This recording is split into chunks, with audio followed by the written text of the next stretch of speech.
Hi everyone, and welcome back to my channel. It's our Simple Abundance year. We're following along with Sarah Ban Beathnach in her book Simple Abundance, and I was trying to get the last few moments of daylight on video. Came out here a few minutes ago, and then all of a sudden the sprinklers came on and they were making this really loud noise up against the fence, so I had to delay it and put the patio light on, but I think you can still see me. So, you know, sometimes if you follow my channel that I do pull from Sarah's old version of the book, which was Simple Abundance, a Daybook of Comfort and Joy, written back in the 1990s. And I wanted to give a nod to her entry from early July that she just didn't leave in the new book. And it's called The Good Life. And I wonder what you think of when you think of the good life. Have you ever sat down to really write down what it would mean for you to have a good life? I think it could be similar when we talked about the simplicity principle. It could be, what is a simple life? It could be similar. Although maybe actually your good life, you don't want it to be simple. I don't know.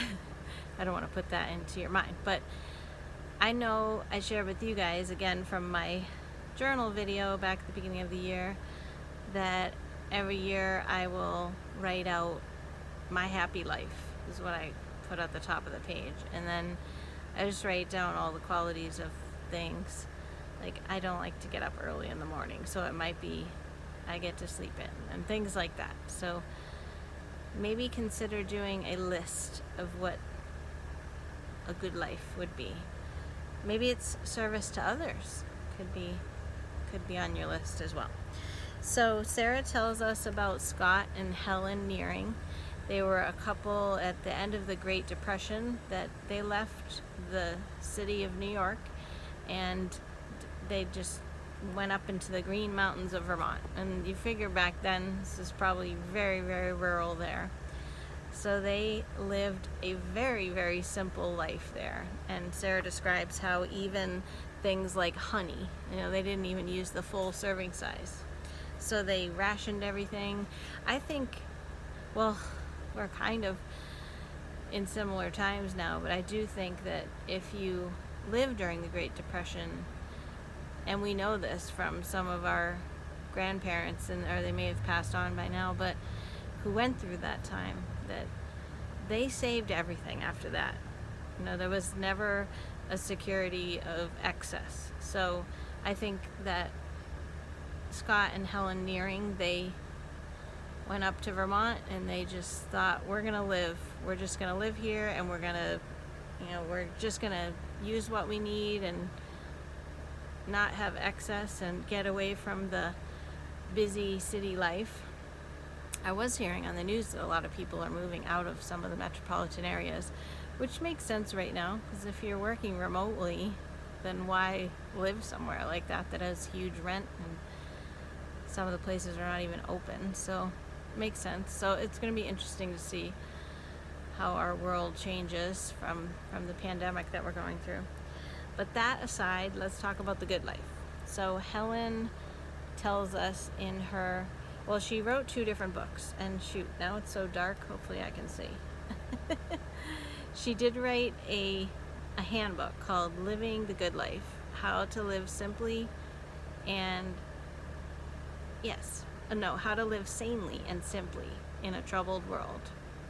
And then also, Sarah pulls a whole list of things that I want to read you that I love. I wrote them in my journal a few years ago, and I really, really like it. It's almost like a mission for life. And Sarah pulls them from Helen's book called Loving and Leading the Good Life.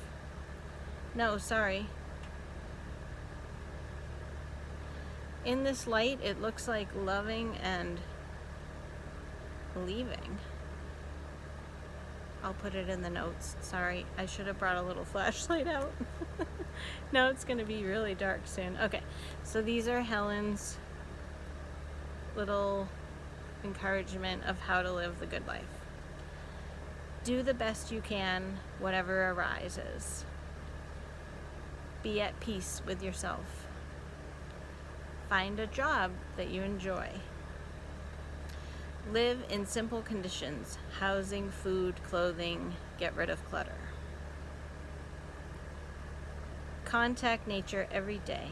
Feel the earth under your feet. Take physical exercise through hard work, through gardening or walking. Don't worry. Live one day at a time. We just talked about that, right? Share something every day with someone else. If you live alone, write someone, give something away, help someone else somehow. Take time to wonder at life and the world.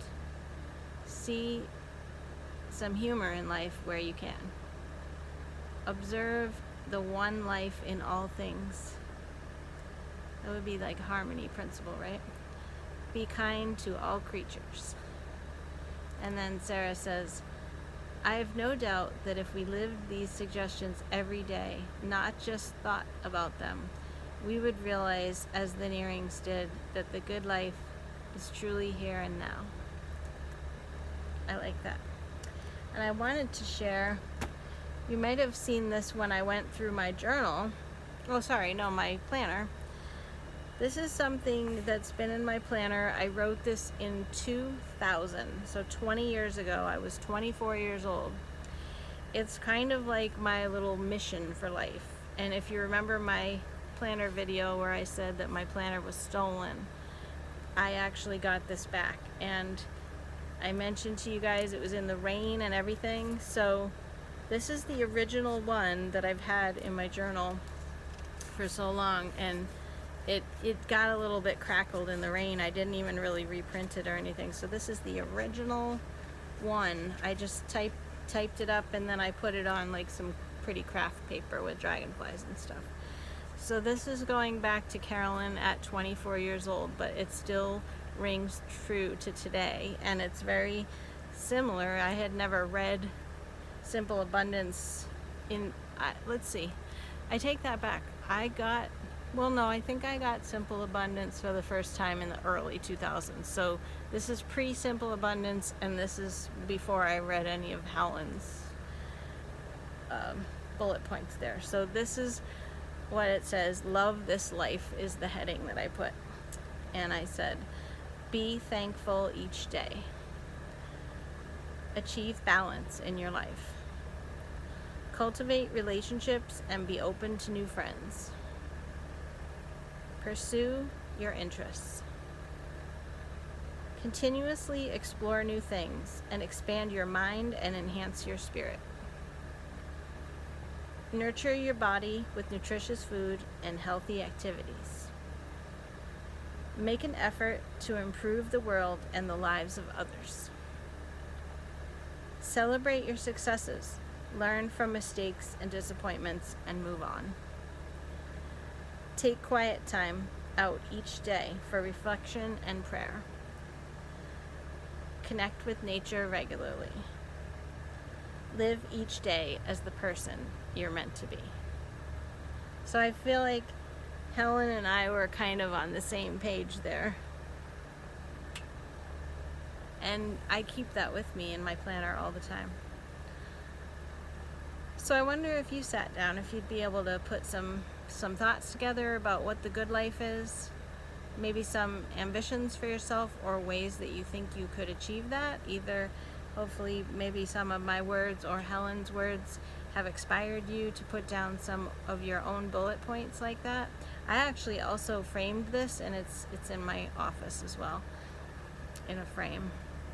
So it's something like a way of life and something that I want to remind myself of on a regular basis. I'm losing the daylight here, so I'm going to cut this one short, but I hope you enjoyed it. I hope you could hear me okay. I know there's lots of sounds with air conditionings going and night bugs and everything. My solar lights in the garden are even already on, so it's getting dark.